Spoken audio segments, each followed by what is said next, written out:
La región de los Balcanes es, sin duda alguna, una de las más complejas en la configuración de lo nacional que hay no solo en Europa, en el continente europeo, sino en el mundo entero. Entender los Balcanes, bueno, exige evidentemente un estudio prolongado, pero es una buena forma de empezar, es un buen punto de partida, empezar comprendiendo lo que supuso territorial, política, económicamente, socialmente y a todos los niveles el proyecto nacional de Yugoslavia. Yugoslavia que, hablaremos enseguida, inicia previamente como tal, como proyecto nacional, a lo que es conocido por la mayoría como la República Federativa Socialista de Yugoslavia, es decir, la Yugoslavia socialista. Existía previamente una Yugoslavia no socialista, y para entender buena parte de las dinámicas que existen hoy, los conflictos territoriales, los conflictos étnicos, culturales, religiosos de la región de los Balcanes, evidentemente tenemos que entrar primero a entender lo que fue el proyecto nacional de Yugoslavia en su conjunto. Hoy, en este 12º, si no me equivoco, capítulo del Mundo al Detalle, vamos a hacer una primera aproximación. La idea es que este sea el primero de 2 capítulos sobre la región de los Balcanes, y en este capítulo del Mundo al Detalle lo que vamos a hacer es hablar en particular, como digo, de Yugoslavia. Me imagino que llegaremos... Vamos a ver cómo se desenvuelve el programa, ¿no? Igual hasta nos quedamos un poco antes, pero la idea es llegar a tocar de refilón el inicio de la disolución del proyecto nacional yugoslavo, entendiendo previamente todo lo que fue desde inicios del siglo XX la conformación nacional de la identidad y sobre todo del proyecto político de Yugoslavia. Vamos a hablar hoy con Sergio Rabinal, pero antes de presentarlo, él mismo publicó un artículo hace ya un tiempo, unos meses, en Descifrando la Guerra, titulado Ni estrellas rojas ni partisanos, el paso del socialismo a la extrema derecha en el fútbol serbio, que recomiendo encarecidamente que vayáis a leerlo a la página web, tanto este como otros artículos que tiene Sergio sobre la región de los Balcanes, en la que decía lo siguiente: la crisis de régimen que marcó el inicio del nuevo siglo en Serbia llevó a un nuevo nivel el afianzamiento y desarrollo de organizaciones criminales con tentáculos en todo el Estado y sus satélites en el espacio balcánico. Este crecimiento, impulsado por intereses políticos y de la sociedad civil en las últimas 2 décadas del siglo XX, tiene una relación tan estrecha con los grupos ultra que a veces resulta difícil distinguir dónde termina uno y empieza el otro. De hecho, añade después, fue en las gradas de los estadios donde por primera vez se escucharon cánticos prohibidos hasta la fecha en la extinta Yugoslavia, banderas nacionalistas, imaginería chetnik o ustacha, o bien un discurso excluyente en clave nacional. Tal fue la magnitud del acontecido que se realizó un congreso extraordinario de la Liga de los Comunistas de Yugoslavia en enero de 1990 para abordar tanto esto como la violencia paralela en los campos. Y vosotros diréis, bueno, ¿qué hacemos leyendo un artículo sobre deporte, un artículo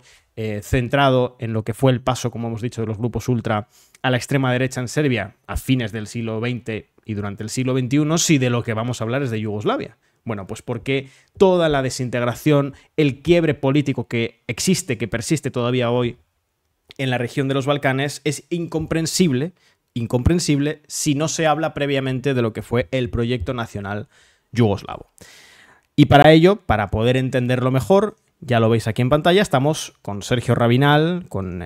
nuestro experto conocedor de la región de los Balcanes. Él ha escrito ya previamente sobre esta región y lo seguirá haciendo, por supuesto, en Descifrando la Guerra. Estuvo con nosotros en el capítulo, por ejemplo, el especial de las elecciones europeas, hablando de Croacia y de Eslovenia, y hoy nos va a intentar explicar un poco pues qué fue ese proyecto nacional de Yugoslavia, tan complicado de entender. Yo a veces me rindo porque me sobrepasa totalmente la comprensión de Yugoslavia, sobre todo la comprensión interna, ¿no? La comprensión étnica, cultural, religiosa de Yugoslavia. Y bueno, para ello te saludo y te lanzo ya de entrada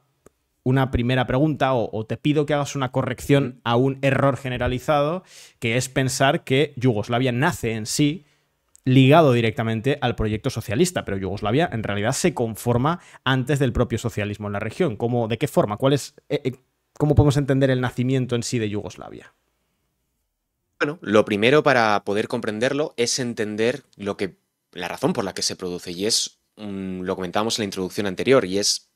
al calor del fin de la Primera Guerra Mundial, surgen una serie de estados en el global de Europa que buscan o que surgen después de la caída del Imperio Austrohúngaro y del Imperio Otomano. En el caso de los Balcanes, había sido uno de los principales focos de atención, bueno, sin ir más lejos, donde comienza la Gran Guerra con el asesinato del archiduque Francisco Fernando. Pero claro,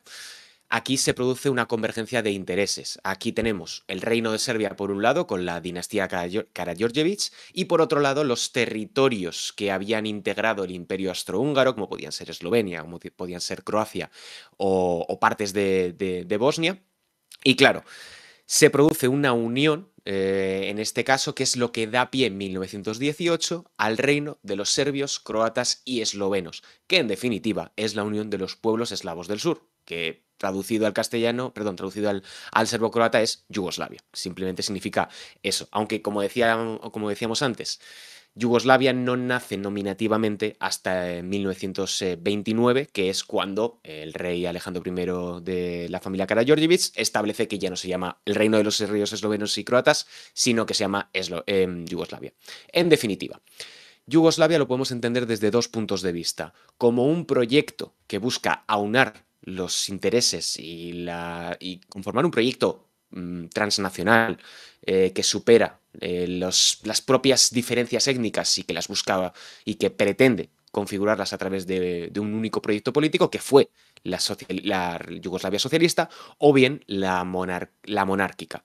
Que hay, y esto lo vamos a analizar progresivamente, se da un contraste entre la vocación o el interés nacional expansivo de una Serbia que, para que nos hagamos una idea, el reino de Serbia, cuando se conforma esta primera Yugoslavia, integraba la actual Kosovo, la actual Montenegro y también Macedonia, que hasta la instauración de la República Socialista de Yugoslavia, Macedonia como tal no existía como república, como Estado independiente, como país, como lo queramos definir. Así que hay una convergencia entre lo que sería una gran Serbia y luego una Croacia que desde mediados del siglo XIX, desde el levantamiento que hay en 1871, ahora mismo no me acuerdo muy bien de las fechas, hay un auge del nacionalismo secesionista croata que también tiene sus propias demandas nacionalistas y territoriales respecto a zonas pues, de la Eslavonia, de la Krajina, del Adriático y que pues progresivamente lo podemos ver que será una constante a lo largo de todo este periodo. Por sintetizar un poquito el tema del periodo monárquico de Yugoslavia, uno de los principales problemas que tuvo, más allá de la cuestión nacional, es que había, o la propia estructura del Estado potenciaba una hegemonía serbia dentro de la primera Yugoslavia. Eso hacía que pues, las minorías étnicas en diferentes lugares, o incluso el contraste contra la Croacia de influencia austrohúngara, pues pretendiesen una mayor importancia o se sintiesen minimizados dentro de este Estado. Claro, cuando se produce esta unificación de los pueblos eslavos del sur, se encuentran también que tienen problemas fundamentales como son de organizativos y estructurales. Para que nos hagamos una idea, eran 5 sistemas monetarios, 6 espacios aduaneros, 3 sistemas bancarios y 4 redes ferroviarias, lo cual ya genera un primer problema de unificación que pues, progresivamente y a lo largo de toda la historia de esta región se van a mantener en mayor o menor grado, también por una cuestión geográfica, porque los Balcanes a nivel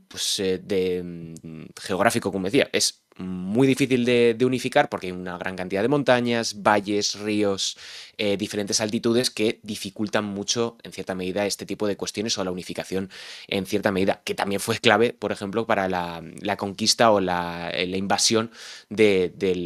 la alianza de Alemania y de Italia durante la Segunda Guerra Mundial. Así que eso, ahora si quieres, Edu, vamos avanzando cronológicamente un poco, pero yo creo que para ubicar a la gente en este primer paso tenemos una monarquía, que es lo que da sentido a la Yugoslavia o que conforma la primera unión de los pueblos eslavos del sur, y luego ya progresivamente veremos cómo se llega a ese proceso de revolución popular, que es lo que converge en la República Socialista de Yugoslavia.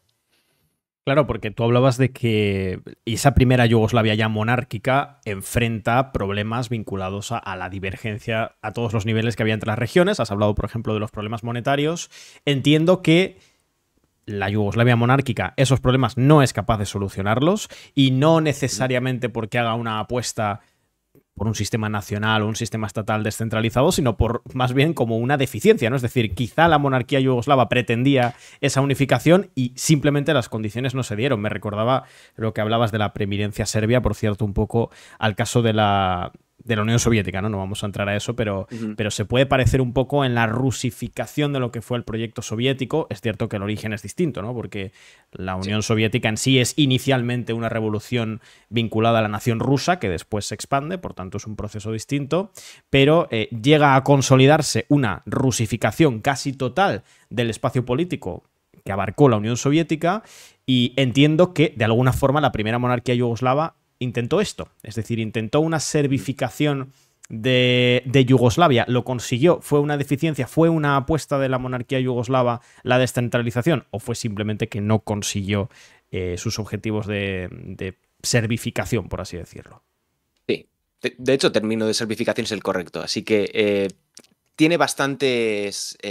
parecidos, salvando, como decías, las distancias del proceso de conformación del Estado, pero sí que lo que se ve es un intento desde el ala serbia, por decirlo de alguna manera, de centralizar al máximo el Estado y que este Estado se parezca lo máximo a una extensión de lo que era el reino de Serbia, y luego, como decía, una cuestión de los eslovenos y de los croatas, los eslovenos más por una cuestión quizá más económica y porque lingüísticamente son más distintos al resto de la región, al igual que los macedonios, y los croatas, que son, es que todo acaba convergiendo un poco en el choque cultural o el choque por el poder entre los intereses nacionalistas croatas y los intereses nacionalistas serbios, lo cual nos da pie a un Estado extremadamente centralista que incluso cuando pretende no serlo, lo único que hace es rellenar cupo. Por ejemplo, a partir de un momento clave es el asesinato por parte de un parlamentario serbio hacia un parlamentario croata, hacia tres parlamentarios croatas, entre ellos Stefan Radic, que era, digamos, la figura más principal, más importante del partido de campesino croata, que era pues la derecha conservadora nacionalista croata de esa época, en 1928, que es lo que, digamos, hace estallar o hace que se articule de una manera muy concreta el nacionalismo secesionista croata, que es lo que veremos que acabará convirtiéndose en la extrema derecha que se alía con el fascismo alemán, con el fascismo italiano y que recibe el nombre de los Ustachas de Ante Pavelić. Claro, a partir de aquí se produce, Alejandro I toma la determinación de el parlamentarismo no nos ha servido para absolutamente nada porque volvemos a estar con problemas, vamos a decir, interétnicos, aunque eran más bien culturales y políticos. Así que lo que hace es dar un golpe de Estado interno, toma el poder en todos los niveles, se produce una dictadura en el reino ya de Yugoslavia porque se suspende la Constitución de 1920 y a partir de ahí empieza un periodo muy complejo de estos últimos años de Yugoslavia hasta, y este es el punto crucial, en 1934, una asociación de macedonios del norte y liderados por la Ustacha de Ante Pavelić atentan en Marsella en 1934 contra Alejandro I Karađorđević, evidentemente asesinándolo y dando pie a la regencia de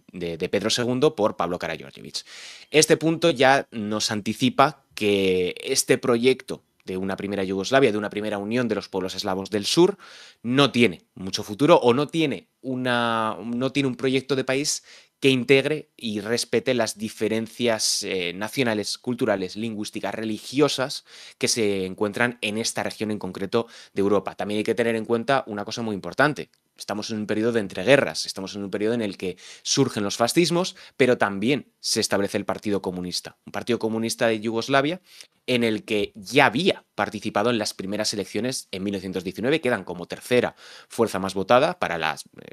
Asamblea Constituyente, pero posteriormente son expulsados de la Asamblea de Yugoslavia, de la monarquía, y después, a partir de la dictadura, pasan a estar en ¿cómo se dice? Pasan a estar perseguidos por parte del reino. De hecho, pues muchos de estos integrantes, entre ellos Josip Broz Tito, es encarcelado por propaganda, agitación, organización comunista, etcétera, que será fundamental para posteriormente el desarrollo del Partido Comunista de Yugoslavia como un partido, primero, de vanguardia y después de masas, que es lo que se produce durante la Guerra de Liberación. No sé si quieres que entremos de lleno a explicar, porque las has deslizado, pero igual merece la pena que entremos, o igual es pronto cronológicamente, a definir las diferencias étnicas, religiosas y Sí, culturales en la región. Lo digo porque, como nos vamos a meter ya en la Yugoslavia socialista en breves, para sí. entender, entiendo toda la edificación, todo lo que intentó el proyecto, por ejemplo, de Tito, lo que intentó aunar el proyecto de Tito y lo que después se rompió o lo que después, a partir de los 80, termina de romperse en la región, igual es importante que tengamos ya un mapa Ujú, de cuáles son esos clivajes culturales, étnicos, religiosos en la región de los sí. Balcanes, que es, entiendo, un elemento que atraviesa todo proyecto político en la región, iniciando por el primer reino del 18. Sí. A ver, muchos académicos utilizan el término étnico para distinguir a las diferentes sensibilidades nacionales que existen en esta zona, pero la realidad es que étnicamente no hay una diferencia sustancial. No es como si hubiese rasgos muy definidos dentro de lo que podemos entender como etnia. Por tanto, lo que hay son sensibilidades nacionales muy ligadas a la cultura y una cultura que tiene un punto fundamental y es la religión. Aquí distinguimos tres religiones y vamos a decir seis nacionalidades, que son las que posteriormente, siete, perdón, integrarán la República de Yugoslavia socialista. Empezamos por el norte, que son los eslovenos, que son los que personalmente yo los considero mucho más alejados del corazón de los Balcanes. Son una nacionalidad de religión católica, están mucho más ligados culturalmente al centro de Europa que al sur o a los Balcanes occidentales respecto a lo que puede ser, por ejemplo, Croacia. Apenas tienen salida al mar, aunque bueno, ya sabemos que ese tipo de cuestiones han ido variando a lo largo de la historia, pero también tiene una clara influencia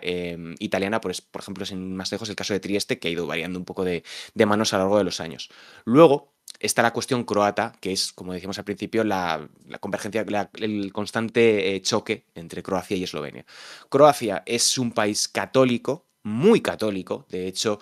tiene una clarísima influencia en el movimiento Ustacha los franciscanos, porque tienen una gran cantidad de iglesias, de monasterios por toda la zona de Dalmacia, por toda la zona de Herceg-Bosna, y es un país que, a diferencia de lo que veremos en la parte más oriental de Yugoslavia, sigue el alfabeto latino. A diferencia del oriental, donde tiene una influencia mucho más eslava, mucho más cerca de lo que es Rusia, y por tanto tiene un alfabeto cirílico. Esta Croacia tiene unas aspiraciones nacionales que podemos decir que integran toda la parte de Herceg-Bosna, que es casi, se mete ya dentro de Bosnia, toda la zona de Medjugorje, Mostar y la zona por encima del norte de Bosnia, que es la Eslavonia y la Krajina. Y claro, aquí esto contrasta con una Serbia que es de religión cristiana ortodoxa, que tiene su propia iglesia, como es la iglesia de Belgrado, que consiguió su independencia en el siglo XIV, creo que es en el 1320 aproximadamente, y que pues se contrasta bastante por su filosofía, por su cosmovisión del mundo, con una Croacia que en cierta medida tiene bastante su nacionalismo, quiero decir, no su configuración general, un poco de ¿cómo se dice? Complejo de inferioridad respecto a lo que ha sido Serbia, porque Serbia fue independiente desde hace mucho más tiempo a nivel histórico y sus nacionalismos se desarrollaron de manera distinta. Una Serbia que tiene también aspiraciones nacionales mucho más grandes, de hecho es a partir del finales de los años 80 cuando resurge la idea de la Gran Serbia, que fue fundamental en las guerras de secesión de los años 90, y luego pasamos a una Bosnia que es culturalmente y religiosamente muy diversa, que fue, digamos, el proyecto de lo que debería haber sido Yugoslavia socialista, pero que por diferentes razones no terminó de expandirse al resto de las repúblicas, que integran pues tres religiones distintas, como son la musulmana, la católica y la ortodoxa. Por tanto, aquí tenemos un principal choque de culturas, de religiones, de modelos de ver el mundo, que también es consecuencia de el cambio de fronteras, la presencia de diferentes imperios como el austrohúngaro, el reino de Serbia y el otomano, que fue fundamental porque, sin ir más lejos, en Trevnik estaba la capital de esta zona, en concreto de los Balcanes durante el imperio otomano, y ya nos quedan solamente vamos a decir, dos repúblicas socialistas y una comunidad autónoma que era Kosovo, que será más importante probablemente en otros episodios de lo que es ahora mismo, porque la cuestión kosovar nace mucho más tarde. En Montenegro, por ir aligerando, es muy similar a lo que puede ser Serbia, y Macedonia del Norte es una creación posterior a la Segunda Guerra Mundial, aunque ya había un sentimiento nacionalista macedonio, pero que es entre ortodoxos y musulmanes. De ahí también la influencia de Albania, y después que tiene un alfabeto cirílico y un idioma propio que se distingue del serbo-croata, que era, digamos, la lengua común en la mayor parte de las futuras repúblicas socialistas de Yugoslavia. Y llegamos, creo, cronológicamente ya, habiendo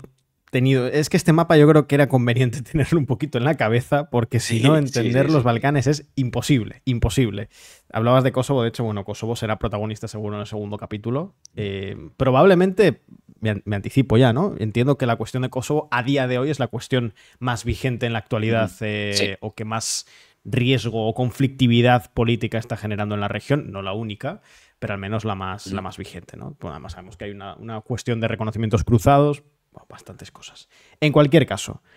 por seguir con la cronología, Albania, que bueno, lo veía por ahí, no, Albania es otra historia y lo hablaremos en otro momento seguro. Llegamos a Albania la... es un melón bastante complicado de poder Sí, analizar. sí, sí, pero hay que entender que no estamos hablando de lo mismo cuando hablamos de Albania, así como cuando hablamos de la Unión Soviética, que a veces hay confusión, son cuestiones distintas, ¿eh? O de la Rumanía socialista, por ejemplo. ¿Cómo llegamos a la Segunda Guerra Mundial? No sé si me estoy saltando algo, yo creo que no, estoy siguiendo Sí, bien no, no, el vamos orden. bien. Sí.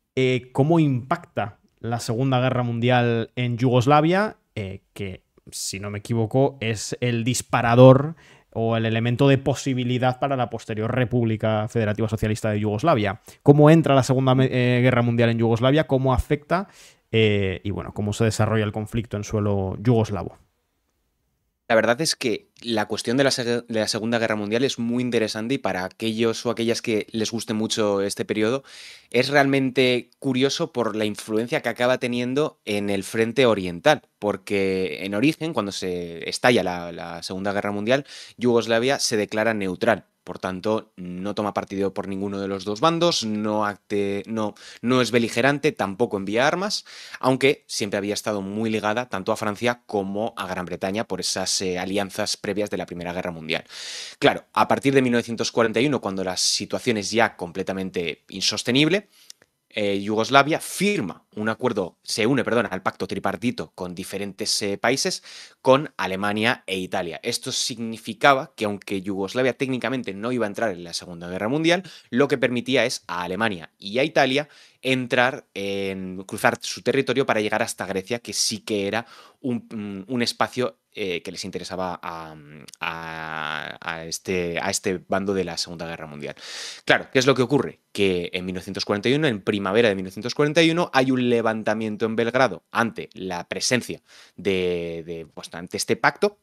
y eso hace estallar por completo la situación. En apenas unas semanas, el ejército alemán invade y conquista toda la zona oriental de los Balcanes, Serbia, partes de Bosnia, Macedonia, Montenegro, lo cual hace que el Estado yugoslavo se desintegre y estalle por todos lados. Al mismo tiempo, y esto es el otro punto fundamental que marcará la guerra de liberación de Yugoslavia, es que paralelamente el movimiento croata, los ustachas, que son, para que nos hagamos una idea, los colaboracionistas nazis, pero que tienen también su propia ideología, no simplemente son fascistas, son el fascismo a la croata,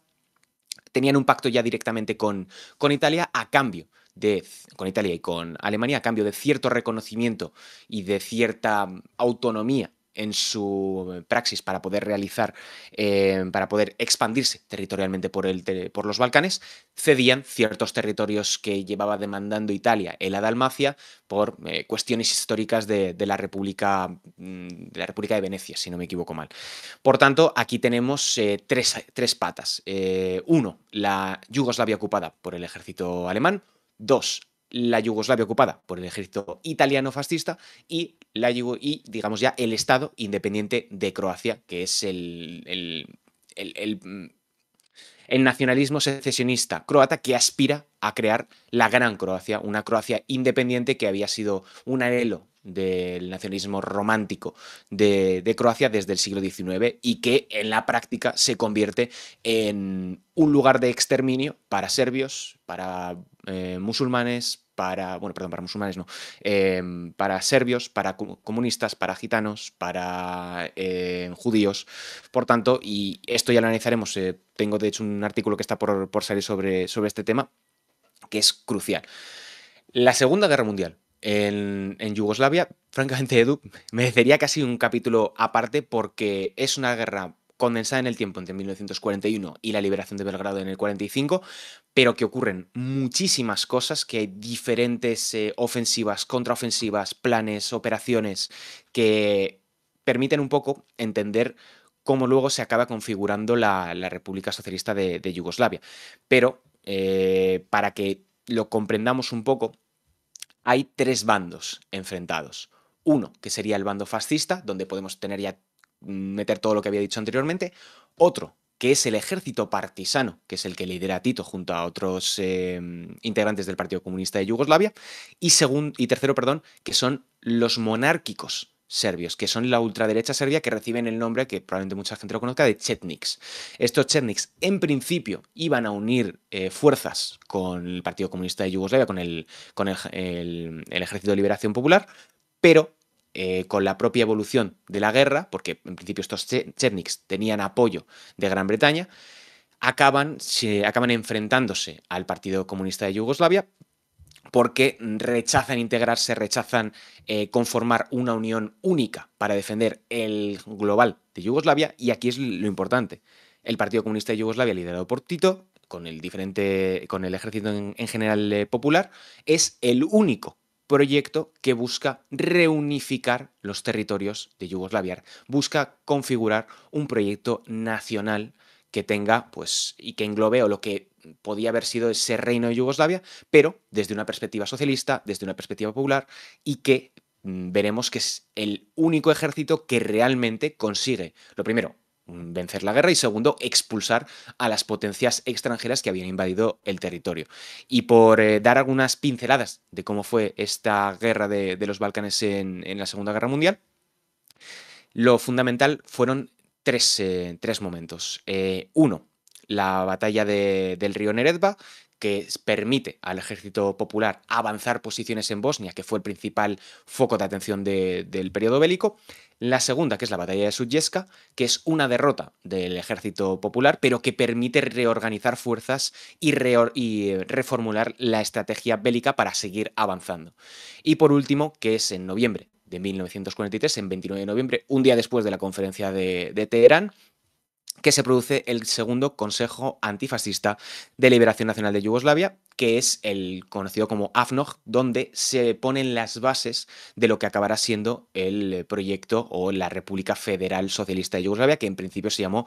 República Popular Federal de Yugoslavia. Así que aquí está estos primeros pasos, esos tres primeros puntos, y luego, pues, hay que tener en cuenta que en la retaguardia del Estado Independiente de Croacia hubo una grandísima cantidad de campos de concentración, entre ellos el más conocido de Jasenovac, donde pues, se aspiró al exterminio de las poblaciones romaníes, de las poblaciones serbias, de los disidentes comunistas y en general de todas aquellas personas desafectas a lo que se consideraba lo que debía ser esas zonas de Croacia o por extensión del frente en Yugoslavia. Bueno, y entonces ahí es donde se construye, o se reconstruye más bien la Yugoslavia socialista. O sea, Yugoslavia como tal no deja de existir, sino que se logra la victoria contra el ejército nazi. Me recuerda mucho, hay un proceso que te voy a hacer un poco una comparación, ¿no? Yo esto sé Bien. Que lo hemos hablado tú y yo detrás de cámara, que el hecho de que la liberación de Yugoslavia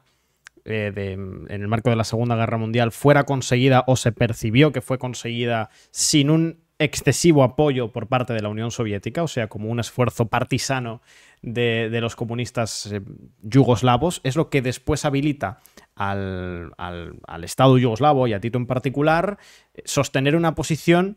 no voy a decir necesariamente confrontativa, tú me lo explicarás mejor, pero como mínimo no alineada con la Unión Soviética, de ser un proyecto socialista paralelo, que es algo que observamos también, por ejemplo, tanto en Vietnam como en la península de Corea, es decir, movimientos socialistas que llevan adelante un proceso que perciben como de liberación nacional, porque entiendo que la resistencia contra el nazismo, contra el fascismo en Yugoslavia es percibida, al menos por los comunistas, como un proceso de liberación nacional, y el hecho de que construyan ese proceso sin una excesiva ayuda de la Unión Soviética, pues a la interna al menos les habilita para esa confrontación, les habilita para esa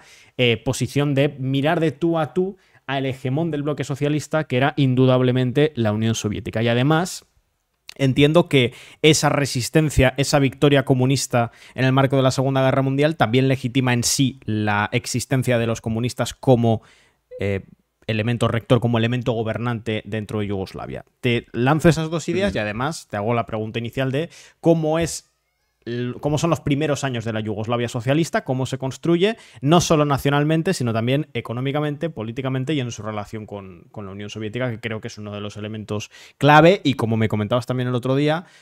cómo se construyó inicialmente también en relación a la OTAN y en relación a Estados Unidos, que también es un elemento a destacar. Es que el caso ya, digamos, de la Yugoslavia socialista es súper interesante porque al mismo tiempo que estamos hablando de un Estado socialista, un Estado que se ha liberado a sí mismo, que se constituye en base a un sistema concreto, tiene unas muy buenas relaciones internacionales con el otro eje, con el, vamos a decir, el primer mundo, aunque sean términos mucho más posteriores. Tiene muy buenas relaciones con Gran Bretaña, que es uno de los grandes aliados del ejército popular yugoslavo en el periodo de liberación, aunque tardan mucho en llegar las armas, apenas tienen apoyo más allá de lo táctico, pero es un aliado histórico de Yugoslavia. Y por otro lado, evidentemente, la Unión Soviética, que es un actor fundamental para la liberación de Belgrado en 1945 y que, también hay que decirlo, la Unión Soviética fue uno de los ejes que hizo posible la existencia del Partido Comunista de Yugoslavia, porque en un momento concreto, en los años 30, cuando sale de la cárcel Tito, acude o es, digamos, reclamado por la Unión Soviética para su formación junto a otros compañeros del partido, que es lo que le permite tener una primera buena relación con las élites estalinistas, lo segundo, una formación tanto táctica como, vamos a decir, marxista, y que luego le permite volver a llegar a Yugoslavia e integrar esas milicias. Que por poner un detalle, por aportar algo más, que el ejército yugoslavo fue uno de los integrantes de las brigadas internacionales de la Guerra Civil Española, que fue una experiencia clave posteriormente para poder entender lo que ocurrió en su propio país. Pero por ubicarlo un poco, lo que ocurre en 1945, ya cuando se libera definitivamente el país, es que tienes una convergencia de diferentes intereses, donde, por un lado, a Occidente, por decirlo de alguna manera, tiene ciertas dudas respecto de lo que puede ser esta Yugoslavia. Hay un primer momento en el que Gran Bretaña pretende que regrese la monarquía de Karađorđević, pero en el momento concreto ya se cambia, o Tito consigue convencer, por decirlo de alguna manera, y sintetizando muchísimo un proceso muy largo en el que se realicen elecciones, que se realizan en noviembre de 1945, y que al resultado de esas elecciones se constituya una asamblea constituyente para definir una constitución. Estas elecciones las gana el Frente Popular Socialista de Yugoslavia, con una participación del 88%, una participación del 88% de la población y un 90% de los votos a favor de ese Frente Popular. Estamos hablando de alrededor de unos 8 millones de votos, es decir, no fue una cuestión como pudo haber sido en otras repúblicas socialistas liberadas en el Frente Oriental, que pudo no tener un proceso democrático de lo más limpio. Aquí sí. ¿Por qué? Pues porque tanto el ejército, tanto el Partido Comunista de Yugoslavia como Tito tenían un amplísimo apoyo popular, que fue fundamental en casi todas las decisiones o en casi todos los rumbos que acabó tomando este Estado. En 1946, en enero, ya se cambia el modelo y se cambia de monarquía a República Federal, República Popular Federal de Yugoslavia. Y aquí es un poco una constitución muy parecida, para aquellos que lo conozcan, a la constitución soviética de 1936. no tiene muchas particularidades, no es una constitución rompedora que traiga diferentes cuestiones, pero claro, aquí lo primero que vemos, y respondiendo a lo que decías tú, es una clara influencia soviética. Por mucho que te hayas liberado, por mucho que tú hayas sido quien haya posibilitado la construcción de este Estado, todavía respondes ante el Comintern, todavía tienes que, en cierta medida, actuar conforme a las normas que establece la Unión Soviética, por entonces todavía dirigida por Joseph Stalin. Y aquí nos encontramos que incluso la propia dialéctica de Tito en esa época es muy stalinista, es muy ligada a lo que era la Unión Soviética. Me destaca aquí una pequeña frase de Tito que decía: en cada estado, los medios para alcanzar el comunismo deben ser determinados por el propio estado o el pueblo, y no por la correlación de fuerzas internacional o el alineamiento exterior. Aplicar una de las doctrinas clásicas del marxismo de incidir en el contexto concreto. Claro, progresivamente se ve entre 1945 y 1948 que lo que decías tú, el poder que ha adquirido el Partido Comunista de Yugoslavia respecto al global de la Unión Soviética, pues claro, contrasta un poco. Hay un choque de intereses entre los dos puntos, entre uno que quiere totalizar todo lo conseguido y aunarlo bajo la internacional comunista, y otro que dice, bueno, como yo me he liberado, yo soy dueño, entre comillas, de mi propio destino, y yo quiero establecer los marcos en los que yo quiero regir mi Estado y mi pueblo. Claro, aquí es lo que nos llevará a la ruptura en 1948 de la Unión Soviética con la Yugoslavia socialista. Para que nos hagamos una idea, es un cisma muy importante. Cambia completamente la organización geopolítica de la Europa de posguerra. Se les acusa de traidores, se les acusa de ser una república burguesa, como te puedes imaginar, les acusan de trotskistas. Es un periodo en el que todo el bloque oriental le da la espalda a Yugoslavia, y aquí, como anticipabas, hay una cosa muy interesante, y es que en ese momento Tito mira hacia Occidente, mira hacia la OTAN, porque esto es muy desconocido. Yugoslavia pidió entrar en la OTAN y tenía el apoyo de Estados Unidos para integrar la Alianza Atlántica. Sin embargo, Italia es el país que rechaza su adhesión a la Alianza Atlántica, lo cual cambiará por completo el marco general de Yugoslavia y les deja en una situación de aislacionismo internacional que progresivamente se convertirá en el movimiento de países no alineados de 1961. Y para incidir un poco más en esta cuestión de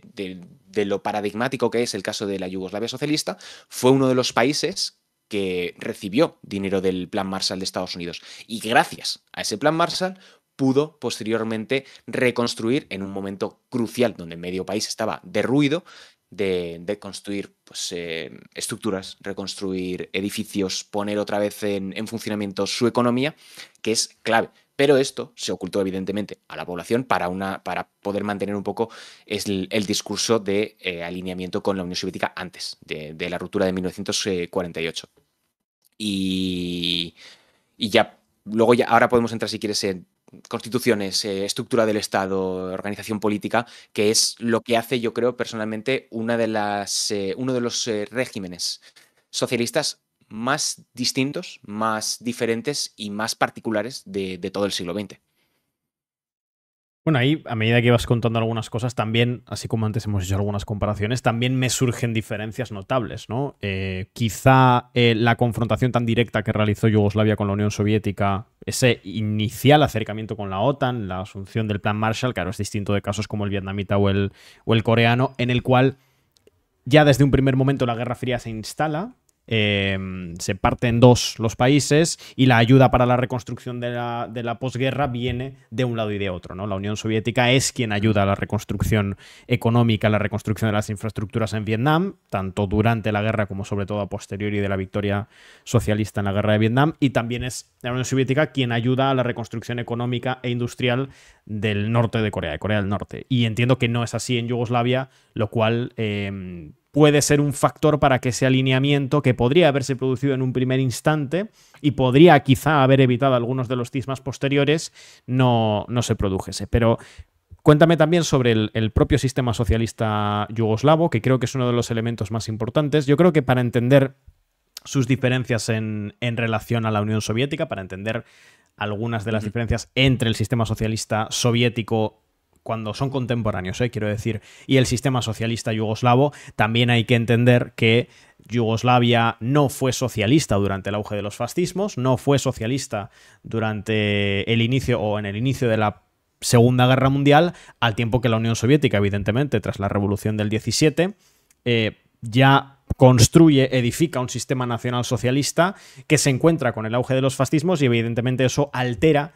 por completo la edificación a posteriori de su socialismo. En ese sentido, no vamos a entrar ahora en ello, pero es interesante comparar no solo la Unión Soviética de los años 50 políticamente con la Yugoslavia de los años 50, sino que sería interesante comparar la Unión Soviética desde el 17 hasta mediados de los años 20 con la Yugoslavia de los primeros años del socialismo yugoslavo, porque ahí sí que podríamos encontrar quizá similitudes. Lo que pasa es que la Unión Soviética pues entra primero en un proceso de guerra civil y a posteriori, poco después entra, tras la muerte de Lenin, los primeros años de Stalin sí que creo que se podrían parecer más a lo que nos vas a contar de Yugoslavia, y luego ya entra evidentemente la preparación de guerra y cambia. Pero ¿cómo fue? ¿Cómo fue esa edificación del socialismo a la yugoslava? Porque cuando me decías, ¿no?, eso de que las naciones desarrollen su propio destino, desarrollen su propio socialismo, es curioso porque lo hemos observado en casi todos los procesos socialistas a posteriori de la Unión Soviética. O sea, hay como una idea de que los socialismos que se construyeron en el siglo XX querían imitar a la Unión Soviética, y en realidad luego vas estudiándolos uno a uno y te das cuenta que todos decían, no, nosotros somos los que no vamos a imitar a la Unión Soviética, y ninguno imitaba a la Unión Soviética en definitiva formalmente, o no reconocía imitar a la Unión Soviética. Caso de la ideología Juche, el caso del hochiminguismo, el caso del socialismo laosiano, que tiene también su particularidad, el socialismo cubano. Todos tienen su particularidad. ¿Y cuál fue la particularidad? Bueno, el caso albanés ya ni te cuento. ¿Cuál fue la particularidad del socialismo yugoslavo? ¿Cómo se construye el engranaje socialista yugoslavo? Y luego además nos hablas también de los éxitos relativos de ese socialismo yugoslavo a la hora de, no voy a decir sepultar, ¿no?, pero sí calmar los choques étnicos, culturales y religiosos que habían asolado los Balcanes durante años. Pues la verdad es que el socialismo yugoslavo y la manera en la que tienen de abordarlo se entiende también en el contexto del estalinismo, porque tú lo conocerás mejor que yo, es un periodo en el que cambia por completo la aproximación al socialismo que se tiene en la Unión Soviética, los puntos de partida a nivel económico. Estamos hablando de una economía planificada con planes quinquenales que en el caso de Yugoslavia pronto descartan porque o bien no les termina de dar toda la rentabilidad que esperaban, o bien porque no se adecuaba a la realidad productiva de sus diferentes países, de sus diferentes regiones, porque tenías una Eslovenia que ya estaba mucho mejor preparada, tanto formalmente como materialmente, para poder tener industrias, y luego tenías una Bosnia que es eminentemente pues montaña y valle, por resumirlo mucho, donde es prácticamente imposible montar una industria. Por tanto, tuvieron que encontrar su propia vía al socialismo, y aquí es donde surge Eduard Kardec, que se me ha colado el nombre en castellano, Eduard Kardec, que es el ideólogo, en cierta medida, o quien reinterpreta el marxismo-leninismo clásico para aplicarlo al contexto de la Yugoslavia socialista. Eduard Kardec es quien promulga en 1953, al calor de la recién constituida segunda constitución de Yugoslavia, un nuevo sistema productivo, un nuevo sistema económico y, en definitiva, un sistema político de organización social que va a buscar lo contrario a lo que era la Unión Soviética. Si la Unión Soviética en ese momento era un estado centralista, totalizador, pues estos lo que buscan es un estado descentralizado, también un poco en contraposición a lo que había sido la primera Yugoslavia monárquica, que era, como habíamos dicho al principio, muy centralizada, que buscaba una preponderancia de hegemonías serbia respecto al resto. Aquí no. Aquí se busca, por mi interpretación, un marxismo-leninismo muy parecido a lo que en origen era los soviets, que, para que lo entendamos rápido, el socialismo autogestionario entiende que hay dos entidades mínimas que constituyen el resto de su edificio económico y social, que son el lugar de trabajo y el lugar de residencia. Estos dos lugares, estos dos espacios, son los que después permiten que nazca el resto de las estructuras del Estado. Para sintetizarlo, el socialismo autogestionario lo que pretende es que un grupo de trabajadores X, del número que sea, decide constituir una industria, vamos a decir, en la costa de Dalmacia. Inician el proceso burocrático para solicitar la financiación al Estado. Ellos, como un grupo unificado, homogéneo, sin estructura, digamos, vertical, solicita este tipo de ayudas. El Estado y el Banco de Yugoslavia le facilitan esa financiación para que armen su industria y posteriormente ya se constituyen como un consejo de trabajadores. Es un sistema bastante complejo que cuesta un poquito explicarlo de manera sintetizada, pero que funcionaba a través de consejos de obreros, después un consejo de la comuna, del lugar de residencia, un consejo regional, un consejo republicano, la república en la que ellos se integrasen, y después ya el Consejo Federal. Para que nos hagamos una idea del tinglado que tenían montado en Yugoslavia a nivel organizativo, en la Constitución de 1963 llegaron a tener 6 cámaras federales que constituían diferentes delegaciones encargadas de diferentes cuestiones. Pues en vez de tener, por sintetizar, un Congreso de los Diputados y un Senado, pues tenían 6 cámaras distintas que, si no me equivoco, fue el primer país del mundo en tener tantas cámaras a nivel nacional. Pero el socialismo autogestionario, me he destacado uno de los puntos del discurso donde explica Edward Carnegie lo que es el sistema autogestionario, que dice: ni el Estado, ni el sistema, ni un partido político pueden darle la felicidad a la persona. La felicidad es algo que solo la persona puede crear por sí misma. Las fuerzas de vanguardia del socialismo y la sociedad socialista, por lo tanto, deben tener solamente un objetivo: crear, según las posibilidades que brinda el momento histórico, las condiciones de las cuales la persona será lo más libre posible para su desarrollo y realización personal, es decir, poder, con base en la propiedad social de los medios de producción, trabajar libremente y, en consecuencia, crear su propia felicidad. La autogestión, no es sino esto. Tú que sabes más, Edu, de este tipo de cosas, ya que eres politólogo, es un sistema bastante ligado a la democracia directa. Todas las decisiones residen en la unidad mínima, que es o bien el trabajo o bien la comuna, por organizaciones sociopolíticas, que luego eso va creciendo en la estructura vertical que hablábamos el otro día, para tomar las decisiones importantes que marcan la vida de la gente que puebla el país. De hecho, es curioso porque no deja de ser una repetición de la doctrina marxista clásica de la relación entre el Estado y el individuo. Más allá de tópicos, en realidad eso es lo que el dogma marxista históricamente ha venido planteando, ¿no? Contrario a lo que se suele definir, independientemente de lo que cada uno piense después de la posibilidad de la aplicación práctica, lo cierto es que el dogma marxista de edificación de la sociedad y de la construcción de la nueva sociedad, del hombre nuevo socialista que se le suele llamar, da mucha importancia a esa relación entre el individuo y el Estado, que para el socialismo ha de ser una relación integral desde un punto de partida, que es el de que ninguna... Esto es un dogma más o una definición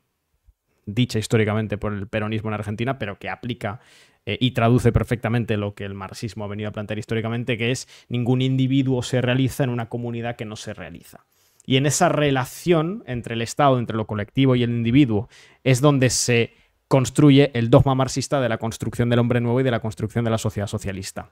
Otra cosa es lo que cada uno opine sobre la posibilidad de la aplicación de eso en la práctica, o la viabilidad, o si es o no positivo construir eso, pero es lo que dice el dogma marxista, y según lo que me cuentas, es el punto de partida que tenían el Estado socialista yugoslavo para construirse. Tú hablabas de una participación a nivel de fábrica, me decías, y a nivel de lugar de residencia,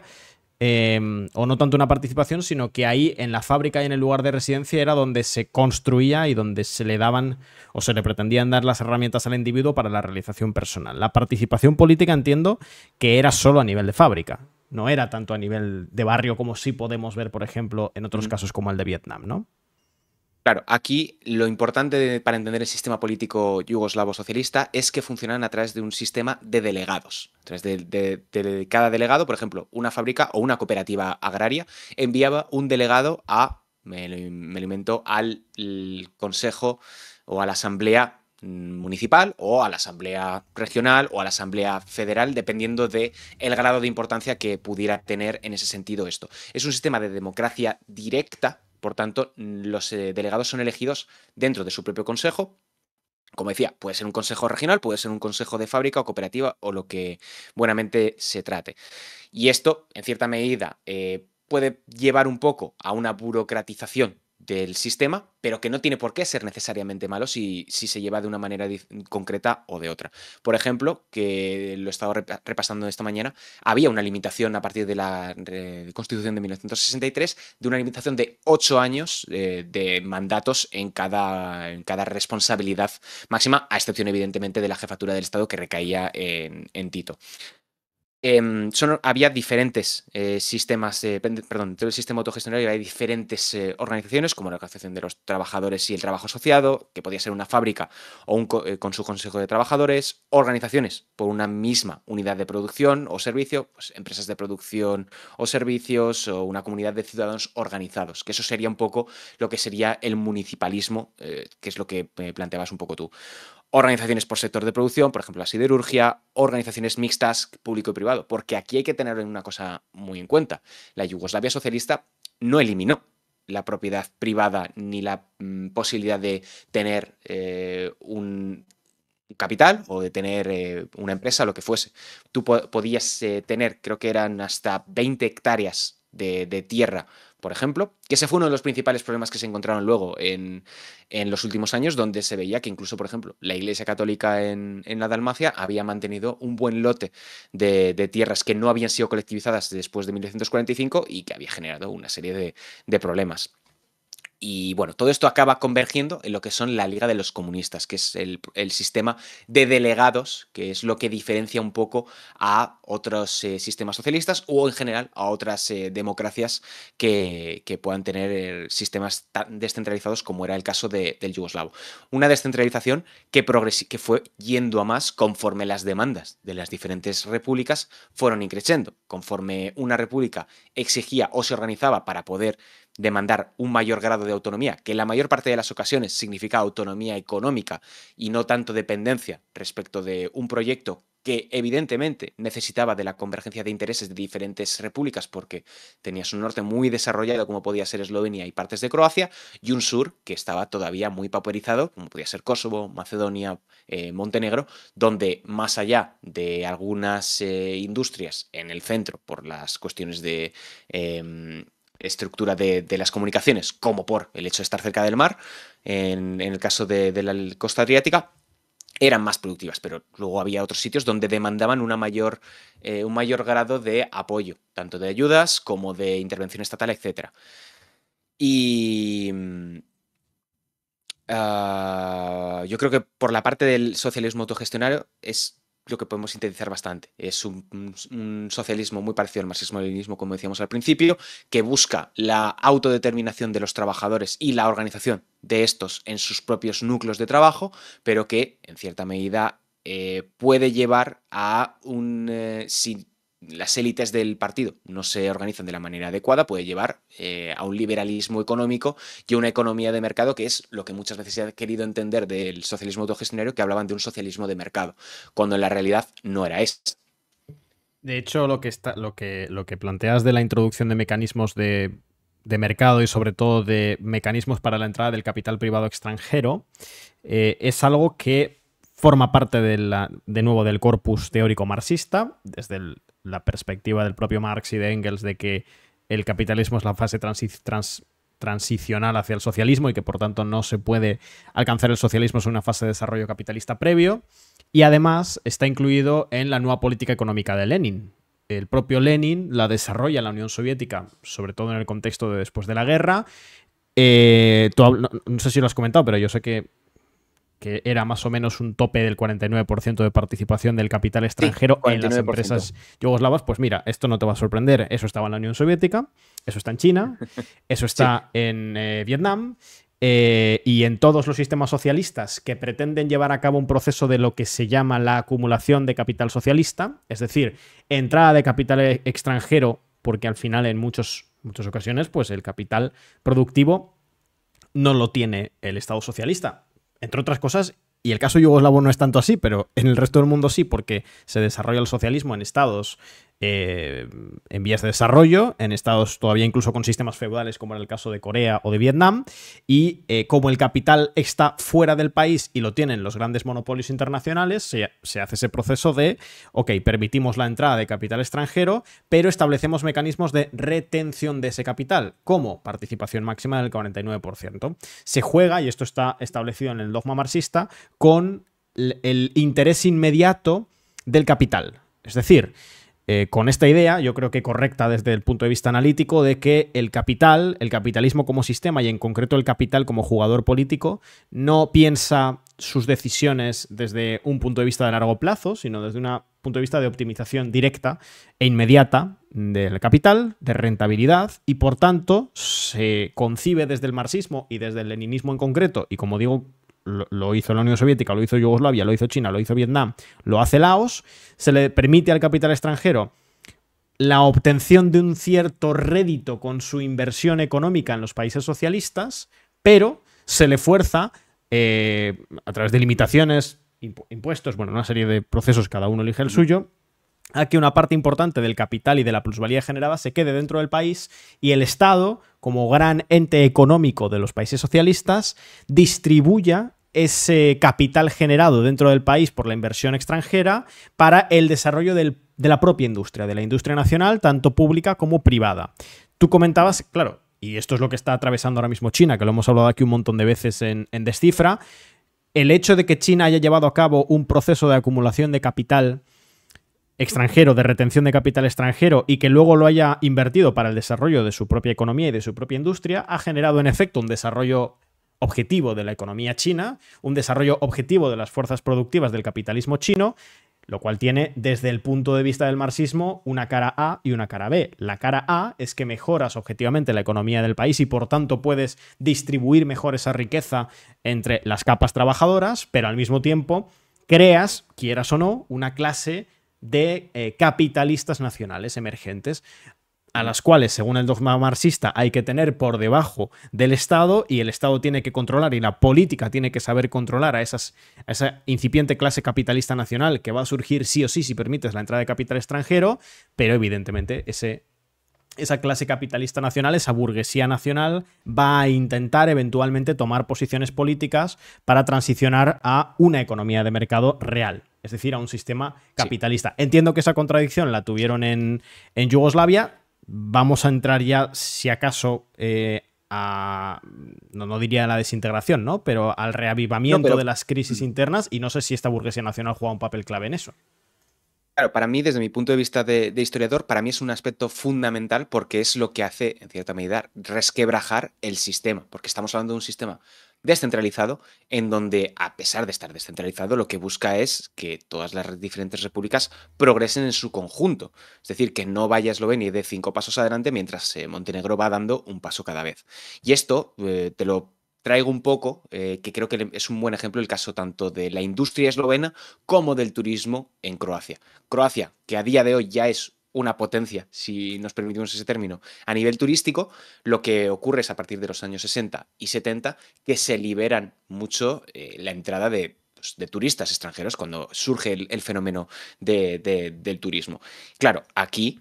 se produce lo que estabas planteando, de que este tipo de zonas que son más avanzadas económicamente toman conciencia y dicen, bueno, nosotros nos va muy bien simplemente gracias a esta descentralización donde soy un poco quien organiza mi sistema productivo, mi sistema económico y tengo cierta autonomía política.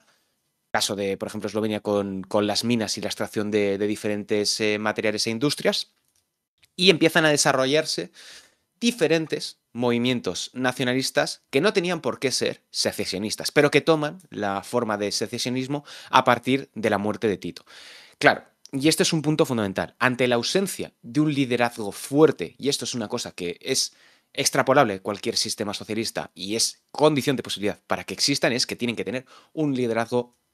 fuerte, un liderazgo sólido que aúne en cierta medida lo que viene siendo un proyecto nacional. Mientras Tito existió, mientras Tito vivió, había un proyecto nacional de unificación de las diferentes nacionalidades eslavas del sur. Cuando este fallece en mayo de 1980, digamos que el Estado entra un poco en crisis ante la incapacidad de resolver muchos problemas que antes habían estado un poco pues, bajo la alfombra o que no habían tomado una forma política mucho más consistente. El nacionalismo en los diferentes países, en las diferentes repúblicas, como podía ser Bosnia, como podía ser Serbia o como podía ser Croacia, había existido, o Macedonia, que sin ir más lejos para la CIA durante los años 50 y 60 era el mayor foco de peligro dentro de Yugoslavia, pero sin embargo fue probablemente el que menos problemas pudo acarrear después de la disolución en los años 90. Claro,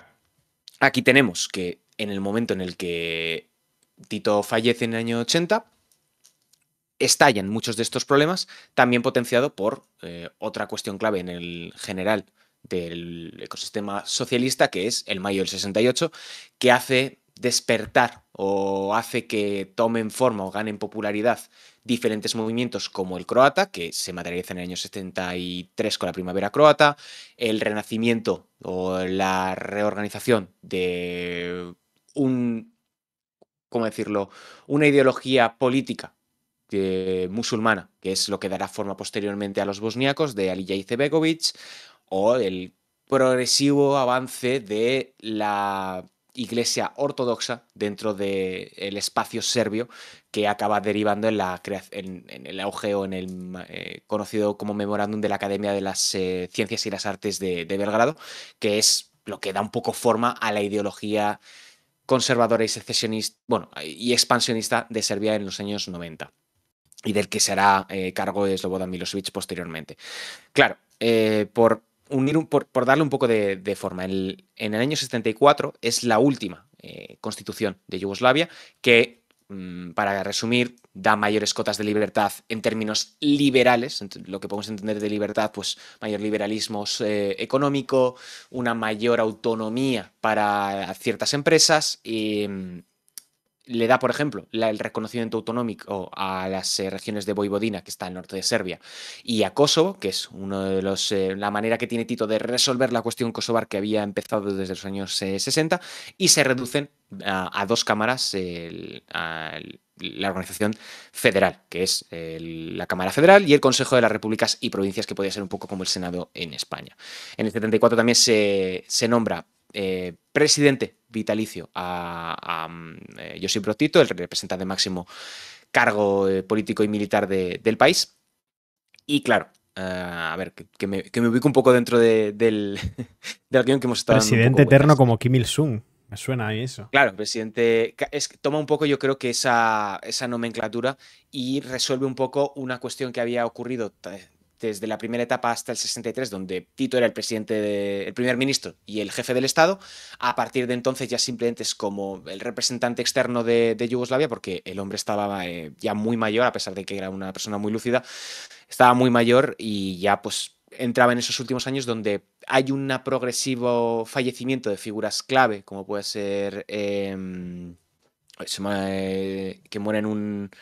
accidente Villedic, que es el primer ministro y muere en el 77 en un accidente aéreo que evidentemente, como te puedes imaginar, despierta el escepticismo y la conspiranoia entre diferentes partes del partido, pero en definitiva fue un accidente aéreo, como puede ocurrir en muchos otros lugares. Y claro,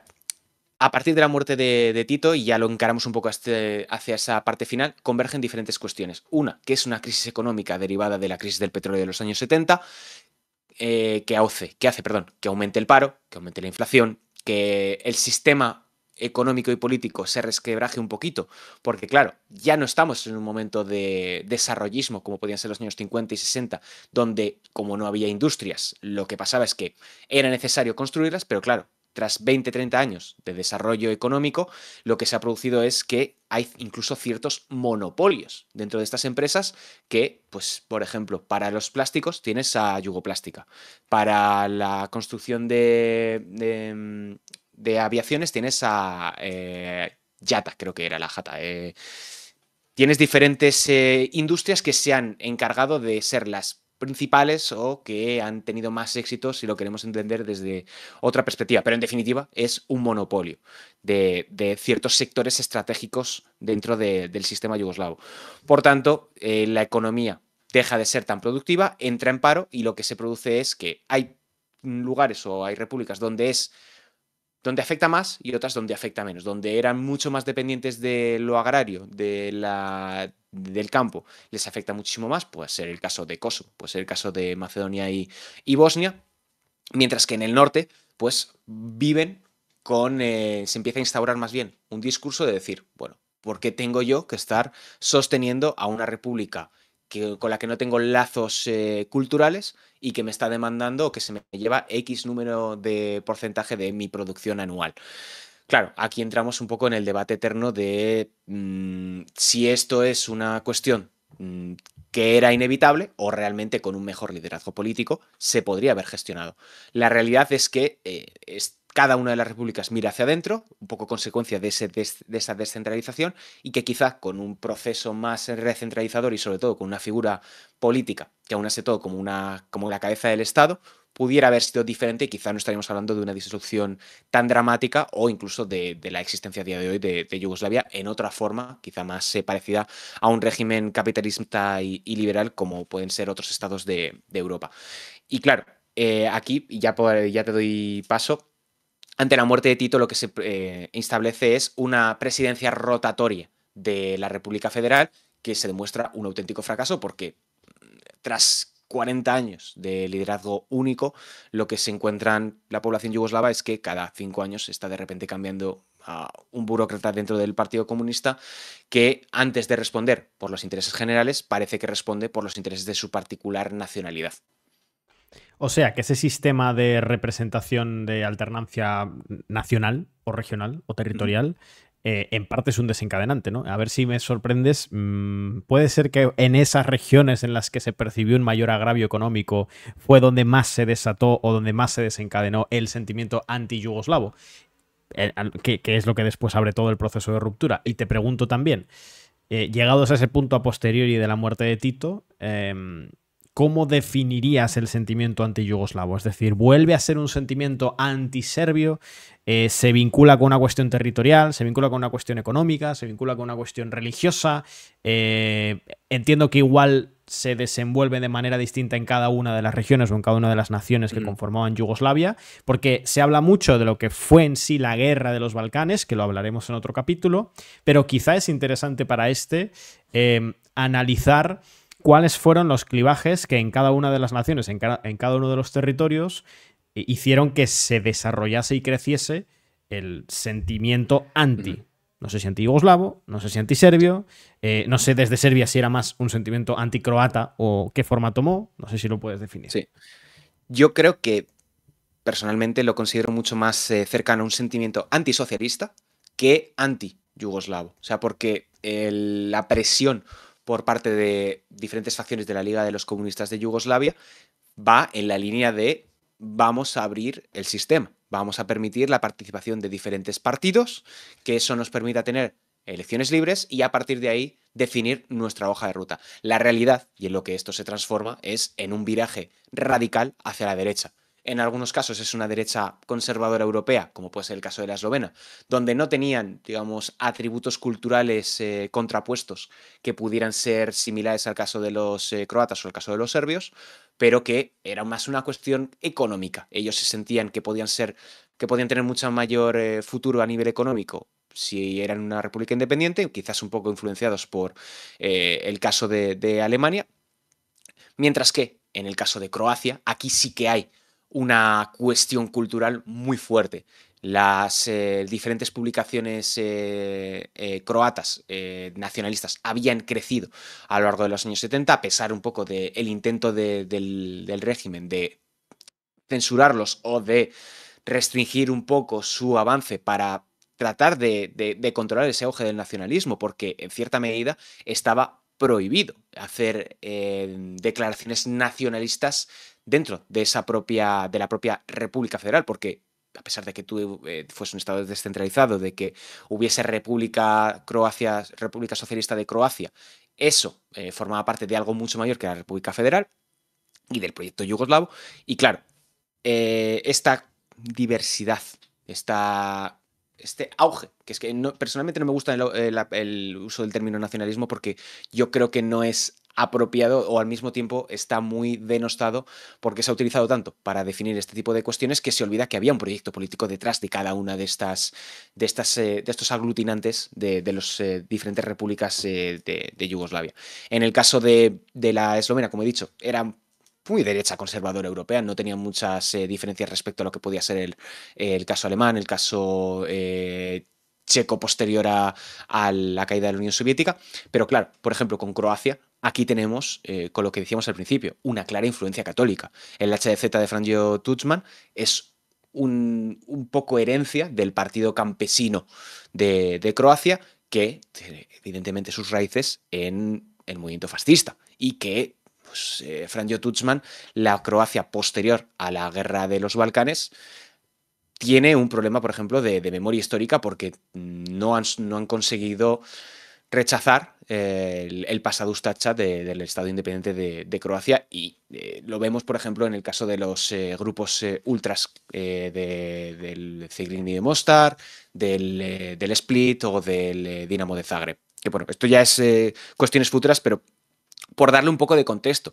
Y después el caso tanto de los bosnios, que no se organizan tanto políticamente, sino que es una cuestión mucho más progresiva y que se exacerba posteriormente durante la guerra, pero sí que es cierto que en el caso de Serbia ya se empieza a ver un auge del nacionalismo serbio que empieza a utilizar, a reivindicar cierto número de signos nacionalistas como la batalla de Kosovo en 1389, el agravio de la pérdida de esa tierra santa para los serbios que es Kosovo, donde se establece el primer reino de los la dinastía de Lazar, Lazarevich creo que es, no estoy seguro, y toda esa serie de unión que podemos decir Iglesia-Estado, influencia de la Iglesia ortodoxa, la preeminencia de cierto número de santos, de imaginería ortodoxa, que luego, al fin y al cabo, acaba uniéndose a ese movimiento chetnik que había estado un poco enterrado en el olvido dentro de la Yugoslavia socialista, pero que había permanecido gracias a la existencia de ciertas agrupaciones de veteranos que no habían sido prohibidas dentro del sistema yugoslavo, pero que al fin y al cabo eran integrantes de la Segunda Guerra Mundial y que se habían mantenido en contacto y manteniendo un poco la llama viva de la cuestión chetnik, que abogaba por la monarquía, por una reinstitución de una gran Serbia, en definitiva por cuestiones de aspiraciones territoriales que acabarían tomando forma en esa explosión que fue el año 1991 con primero la declaración de independencia de Eslovenia, posterior a unas horas después de Croacia y que en octubre de 1991 se transforma en la invasión del Ejército Popular de Yugoslavia a la República de Croacia. Y dos apuntes más a nivel cronológico, ya si quieres entramos en cuestiones de preguntas y demás, y es que en 1989 se permite la entrada de diferentes partidos políticos más de corte liberal y que en 1990 se realizan elecciones entendidas por Occidente como libres. Bueno, es que de hecho te quería... Por ejemplo, sí. Slavoj Žižek se presentó a las elecciones eslovenas de 1990, creo. Es cierto, sí, están sus spots, de hecho, en... Sí, por eso que es un detalle que quería destacar. Sí, era por el Partido Liberal entonces, ¿no? Lo que pasa es que después sí. Žižek se ha hecho un poco nostálgico de Yugoslavia, ¿no? Hasta donde yo sé. Sí, es que el caso de Eslovenia con Yugoslavia es curioso porque realmente ellos nunca tuvieron ninguna cuestión en contra de Yugoslavia. Son uno de los países que, lo tengo destacado ya para el siguiente episodio, que más cercanos se sienten a Yugoslavia o más nostalgia pueden tener de ese periodo porque nunca tuvieron ninguna confrontación directa más allá de huelgas durante los años 50 y 60 y que nunca tuvieron un agravio respecto a otras repúblicas. Bueno, y yo quiero, como última pregunta, la voy a utilizar un poco para que nos ubiques, nos hagas un mapa general, porque como hemos dicho al principio del programa, era imposible hacer un programa que abarcase tanto Yugoslavia como la guerra civil de los Balcanes y la situación actual en un mismo programa. O sea, nos habríamos ido a 3 horas y no es plan, se sale de la lógica del De mundo hecho, al detalle. me he dejado, estoy mirando ahora la cronología que me ha hecho, me deja un montón de cosas. O sea, Es que es imposible, ¿no? Hay que renunciar a cosas. Lo que sí te quiero pedir es, como hemos dicho que vamos a hablar, que habrá un segundo capítulo en el que partamos de donde nos hemos quedado aquí, más o menos en los 90, hablemos de la guerra de los Balcanes y hablemos de la situación actual, de la coyuntura actual de la región de los Balcanes y de la esfera post-yugoslava, lo que sí te quiero preguntar como pregunta de cierre es si nos puedes hacer un mapa de los actores que van a ser importantes en el proceso de disolución del proyecto nacional yugoslavo, tanto en términos religiosos, como ese elemento religioso étnico-cultural se corresponde con el elemento territorial, y algunos grandes nombres propios, por supuesto Milosevic, pero mucha más gente, para que sí. ya vayamos preparados para cuando hagamos el segundo capítulo.